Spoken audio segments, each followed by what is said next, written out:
Born on November 2nd, 1755, Marie Antoinette was the 15th child of her parents. Yes, 15th child. Marie Antoinette was pretty much the baby of her family, and her mother was Empress Maria Theresa of the Habsburg dynasty. Her mom's goal was pretty much to marry off all of her children to sort of secure the power of Austria as a whole. Already, as a girl, we have huge shoes to fill, okay? It doesn't really get better when she starts being described as, quote, rather frivolous and superficial, unquote. Marie Antoinette, to some historians, did have interest in education and the arts, and to some historians did not. Now, I do want to address something before moving forward, and it's kind of the notion that Marie Antoinette was not educated, which is pretty unfair. She was extremely passionate about music. She enjoyed music a lot, and she was more interested in the arts, sort of over the more practical education we think of today. Her life definitely starts to get a little bit crazy when, at the ripe age of just around 11, Marie Antoinette is supposed to be promised to the Dauphin of France, aka the future King Louis XVI. This marriage was not a love match. This was simply because of the 1756 diplomatic revolution, where both Austria and France decide to sort of be friends and squash their beef. What better way to become friends than to use the young and beautiful Marie Antoinette and the Dauphin of France? So, from ages 11 to 14, Marie Antoinette really tries to focus on her education a lot more, especially with French culture. So, we see her focusing a lot more on French language, French politics, so that she can properly communicate with the French people, as she will soon become their queen in just some short years. And now we are at the wedding day. It is May 16th, 1770. Marie Antoinette, when she first meets the French court, she's actually very well liked. They think she's beautiful, young, and fresh, and everyone is really excited. We are in Versailles' massive royal chapel. This place is beautiful. We have gold leaf on the ceilings and walls, and we have this building absolutely towering over young Marie and the Dauphin of France awaiting their official I do's. The marriage is official. The damage is done, and we are on our way to one hell of a ruling that will be shown in history books for years and years to come. We have Marie Antoinette, who is 14 years old, and we have the Dauphin of France, who is a mere 15. Very early on, especially in this time of history, we see Marie Antoinette expected to produce an heir almost immediately. In this marriage, it was the woman's job to have a child or an eligible heir who could later rule the dynasty, the monarchy. And because this is women's history, we do want to talk a little bit about how unfair this is, okay? And we see this time and time again in history. And this is at a time with no epidural. There is no medicine, there is no modern tips on giving birth. All we had were midwives and very, very uncomfortable situations where pretty much your entire court is watching you give birth. There is so much pressure on Marie Antoinette at this age. She is expected to produce a child. She is actually not able to consummate her marriage with Louis until the 7th year of their marriage. Now, this was a huge deal back then, and the reason why they couldn't consummate is sort of up for debate. I feel like it's more solidified now than it used to be. Historians do believe that Louis simply did not know how to have intercourse with Marie. We see more pressure building on the teenager when her mother, Empress Maria Theresa, as mentioned earlier, starts sending her letters basically outlining her extreme disappointment and disapproval of the fact that Marie Antoinette had not been able to consummate her marriage, which is just so sad. As girls, I think we all kind of know the feeling of our mom's disapproval, and for her to be getting this at such a young age is a very, very unfortunate thing. So now we have outlined the marriage, we have outlined the upbringing, and we now have to outline the spending. This is pretty much what got me interested in Marie Antoinette because, ladies, we all know a little something about overconsumption. No shame, me included. But it's important to know that Marie Antoinette would simply not be Marie Antoinette without the sheer amount of spending. I mean, this lady had dollars to kill. We're talking about an estimated $3 million today per year on expenses alone, like dresses, diamonds, etc. These are hats that we haven't even seen at the Kentucky Derby. Yes, I know we've all seen the videos on our Explore page. This fashion is art. We have beads on everything. We have gold. We have diamonds, the most colorful gems you have ever seen. I do fear that her love for the fashion arts was the beginning of her ultimate downfall. Not only this, guys, but Marie Antoinette was a risk taker. Marie Antoinette was over here gambling. Weekly, Marie Antoinette threw huge gambling parties with her loved ones and friends at the Palace of Versailles, where she continued to throw herself into massive debt. The money she is spending is the French money. This is money that was supposed to be going towards the people under the monarchy and the citizens of France who were struggling at this time. This extravagance sort of begins to unravel France. We give her the name Madame Deficit, which basically means that, again, she was putting the country into debt because she was spending money that they simply didn't have, existing debts and food shortages everywhere.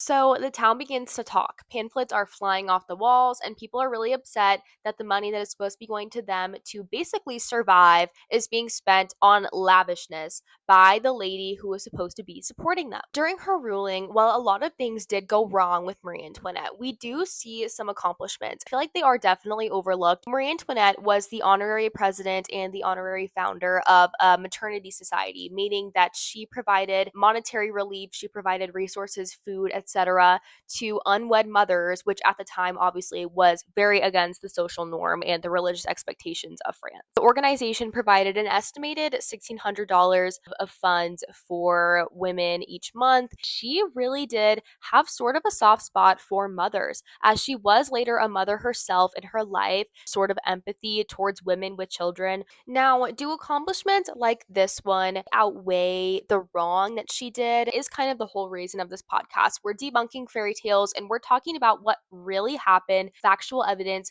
of people like Queen Marie Antoinette. I feel like where the argument begins here is that people are drawing a stark line between intention and real action. What she might have intended to do or what people think she tried to do might not really be what she did in the long run. I want to say that Marie Antoinette was not blind to the suffering that was going on underneath her with the French people. Was she naive? Yes. Was she young and unprepared for her role? Also, yes. This is serious. I mean, people in France are dying by the days. People are freezing. People are starving. And, the community is genuinely suffering so badly while their queen is spending so much money on pretty much the most ridiculous things ever. Along with the notion that Marie Antoinette is pretty much an evil, callous queen who did not care about her people, we do have the let them eat cake myth. Okay, this is what I've been wanting to talk about since the beginning. This myth is crazy. Let's give a little debunking, let's give a little explanation, and really see what it came from.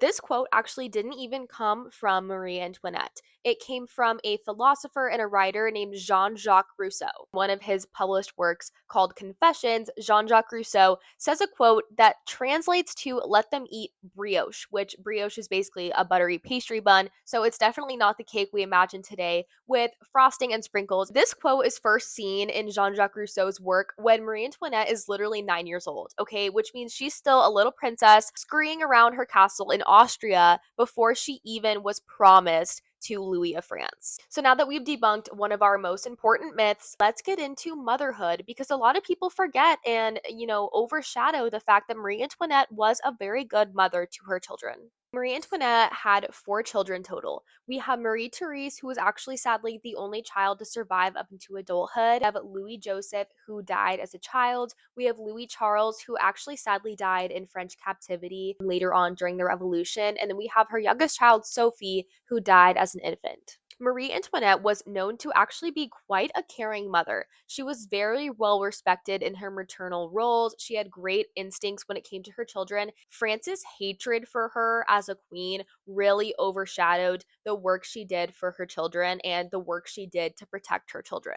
The pleads from the people for Marie Antoinette to leave her role as queen were so overwhelming that a lot of people just forget she had children overall. But I really do think it's an important detail to keep in here because of how much pride she took in her role as a mother. But throughout this episode, I feel like I've said a lot that France did not like Queen Marie Antoinette, and it is also because we are in an era of enlightenment, meaning that philosophy and morality are taking over. This is a time when we are seeing a strong distaste for overspending. People want republicanism. People are tired of the monarchy and they are tired of begging for things that would simply help their well-being. This all gets so crazy that Marie Antoinette is referred to as a foreign entity. So rather than queen, people are seeing her as this Austrian woman who stepped on into France and is trying to ruin everything that they have worked for. This is bad. I just want to put it out there that to see any type of bold, open hatred for a monarchy from the monarchy's people at a time like this is really serious. It means there is trouble brewing because in some places at this time, this could actually be considered a crime. So eventually, Marie Antoinette is brought to the month of October 1789, where a ton of women are quarreling in Francis Town Square, fighting over the ridiculous bread prices. When I say ridiculous, I mean people were not able to feed their families. I mean that people were starving. People that had sworn to protect this family could not feed themselves. They gather weapons from around France and they actually eventually storm Versailles. And it's not just women. They also get soldiers, they get men, and they get people who, like them, were struggling to find resources. The crowd actually successfully seizes the Palace of Versailles. They seize the Palace of Versailles and they force the family to move to a different palace over in Paris, where they are kind of kept as virtual prisoners for almost 3 years. By virtual prisoners, I mean that they still had resources. They just really weren't at their direct positions as king and queen in the Palace of Versailles. It is a night in June 1791, and Marie Antoinette and her family decide to actually try to flee their captivity at this palace in Paris, where they are physically caught, formally arrested. So, one of the main issues here is that we are now committing a crime called treason, which means the family is actually actively deciding to abandon their country, forget about their people, leave their positions of power. This night really does fuel the fire because somehow, somewhere along the way, people sort of insinuate that Marie Antoinette was actually the planner of the night where the family flees. She is reduced to a mere citizen. She has no special rights, and she is imprisoned in the Temple prison from year 1792 to 1793. From this prison, she is transferred to a different prison, which was actually formerly an abandoned palace, and it was known to be absolutely awful to live in. She was in this second place from August 1793 to October 1793, so just a couple short months until she was sentenced at her trial, only lasting 2 days. It is said that in this second place of captivity, Marie Antoinette was treated awfully. She was under constant male surveillance, meaning that she had no privacy to herself. She was stripped away from her children, and she really was just awaiting her death in the worst way possible. Marie Antoinette was formally charged with treason and she was executed by guillotine on October 16th, 1793. Before her execution, her hands were tied behind her back and she was dressed in very dull, regular clothing. She's not just sentenced to an execution. This lady is paraded around the streets with the French people able to get a perfect look at her in her last minutes of life. People are screaming, people are cursing, and the most eerie of all, some French citizens maintain complete silence, meaning they are just quietly watching their once beloved queen walk to her imminent death. Marie Antoinette was executed with no children, without her husband, and she was completely alone. Her final words were actually an apology to the man who was about to cut her head off when she stepped on his foot on accident and said, "Pardon, monsieur, I did not do it on purpose." And just like that, everybody, Queen Marie Antoinette's reign is over. Most of her belongings are sadly destroyed in the French Revolution amidst the upheaval, and we really don't have many remnants of her to this day. We should really speak on Marie Antoinette's legacy. Marie Antoinette, in my opinion, is the prime example of a woman who was simply destroyed and demolished at the hands of violent propaganda. Now, this is not to say that this is a Marie Antoinette fan club. We are not saying that she was innocent. We are not saying that she didn't know that her people were suffering. Marie Antoinette was absolutely not a reliable political figure. She was an overspender. She delighted way too much in materialistic items, and she was not prepared to rule France. And I feel like it is so easy, and it is much easier to look at women in history and think, well, they had all of the resources at their hands. Why could they not just get it right? What went so wrong that you had all of these things at your fingertips and you simply couldn't do what you were placed there to do? She was a woman placed in marriage to have a child who could later lead on the legacy. It was not like Marie Antoinette was over there in the French court physically signing papers about war costs. We see coping about issues she had in her personal life, like the unhappiness in her marriage and the disapproval of her mother. This coping is overspending. It is lavishness. It is ridiculous purchases that did not need to happen. It is, again, a coping mechanism. Marie Antoinette is still extremely controversial. This video was really to give insight on the reality of her personal life. Queen Marie Antoinette was many things, guys, but I would say, most importantly of all, she was a woman. Thank you so much for watching. I am your host, Sarah Hunter, and I will see you on the next episode of Once Upon a Woman.